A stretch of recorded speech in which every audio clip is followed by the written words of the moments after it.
Pengetahuan dan teknologi semakin membenarkan tentang isi yang terkandung dalam Al-Quran. Rahasia kebenaran Al-Quran terungkap lagi, ditemukan dan terus ditemukan. Dalam Al-Quran dijelaskan bahwa nantinya pada hari kebangkitan, manusia akan dibangkitkan oleh Allah Subhanahu wa Ta'ala. Para ulama dan ilmuwan masa lalu dibingungkan dengan ayat tersebut. Bagaimana bisa tubuh dan tulang yang sudah hancur bisa hidup kembali?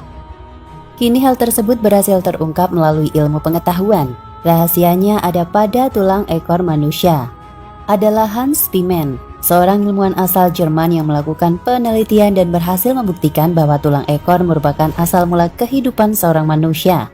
Bahkan ia berhasil meraih hadiah Nobel pada tahun 1935. Sebelumnya, ia menumbuk tulang ekor lalu merebusnya dalam waktu lama dengan panas yang sangat tinggi. Setelah menjadi serpihan, ia lalu mengimplementasikan pada embrio. Hasilnya tulang ekor ini tumbuh sebagai janin kedua di dalam janin tuan rumah. Han menyebutnya dengan the primary organizer atau pengorganisir pertama. Penelitian ilmuwan bidang anatomi yang berasal dari Jerman, R. Wiedersheim pada tahun 1895 menetapkan daftar 100 struktur anatomi tubuh yang dianggap tidak memiliki fungsi. Pada penelitiannya, ia mengatakan bahwa tulang ekor tidak memiliki fungsi. Namun dengan perkembangan teknologi yang begitu pesat, fungsi organ ini semakin terkuat. Tulang ekor menyangga tulang-tulang di sekitar panggul dan merupakan titik pertemuan dari beberapa otot kecil. Tanpa tulang ini, manusia tidak bisa duduk nyaman. Di lain pihak, Dr. Osman Al-Jilan juga melakukan penelitian serupa. Mereka berdua memanggang tulang ekor dengan suhu tinggi selama 10 menit. Tulang pun berubah menjadi hitam pekat. Kemudian keduanya membawa tulang itu ke Al-Olaki Laboratory San'a, Yaman untuk dianalisis. Setelah diteliti oleh Dr. Al-Olaki, profesor bidang histologi dan patologi di San'a University, ditemukanlah bahwa sel-sel pada jaringan tulang ekor tidak terpengaruh. Bahkan sel-sel itu dapat bertahan walau dilakukan pembakaran lebih lama.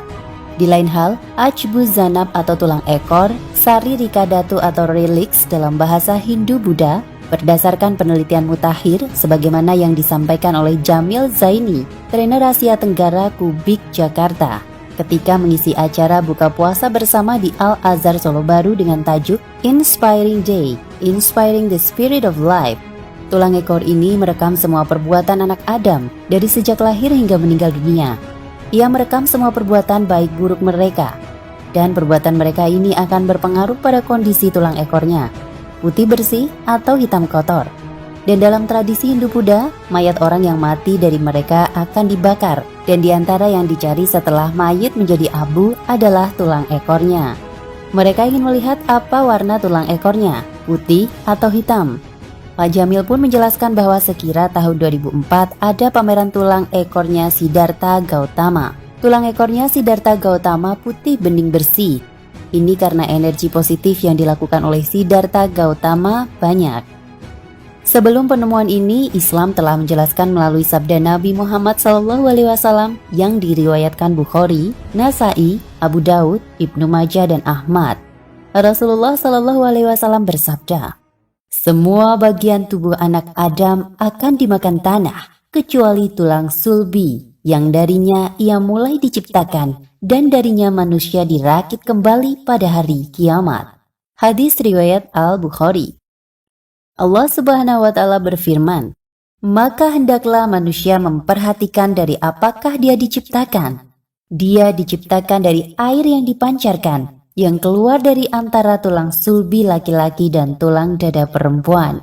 Quran Surat At-Tariq ayat 5 hingga 7. Dari petunjuk hadis di atas, ilmuwan muslim pada paruh kedua abad ke-20 telah mendasarkan pemahaman mereka mengenai kemukjizatan hadis tentang tulang ekor ini pada kaidah pengetahuan yang paling dasar, yaitu tulang ekor merupakan bagian pertama yang tumbuh dari janin, biasa disebut dengan primitive streak, atau bagian utama yang terbentuk pada minggu ketiga. Dari manakah pengetahuan Nabi yang memerlukan penelitian ilmiah tersebut? Di mana pertanyaan itu langsung bisa kita jawab? Itulah suatu tanda bahwa memang benar adanya bahwa beliau adalah Rasulullah dan tiada Rasul lagi setelah beliau wafat. Dan di bumi itu terdapat tanda-tanda kekuasaan Allah bagi orang-orang yang yakin dan juga pada dirimu sendiri. Maka apakah kamu tidak memperhatikan? Quran Surat Az-Zariyat ayat 20 hingga 21. Nah pemirsa, inilah akhir kebersamaan kita.